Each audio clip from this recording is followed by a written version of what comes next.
Pinangunahan ni Police Brigadier General Marvin Joe Saro kasama ang buong command group ng Police Community Affairs and Development Group ang opisyal na pagbubukas ng Day 1 ng 93-day PKG Weight Loss and Fitness Challenge na ginanap sa Bulwagang Lapu-Lapu, Camp Rafael T. Crame, Quezon City.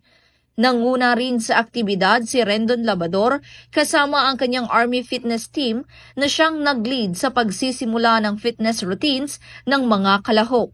Dumalo at aktibong nakilahok sa unang araw ng hamon ang lahat ng mga personahe ng PKG kasama ang mga miyembro mula sa iba pang unit ng PNP na sumali sa programa. Layunin ng nasabing fitness challenge na isulong ang kalusugan, disiplina at physical wellness sa hanay ng kapulisan bilang bahagi ng patuloy na advokasya ng PNP Chief Police General Nicolas D. Torre III.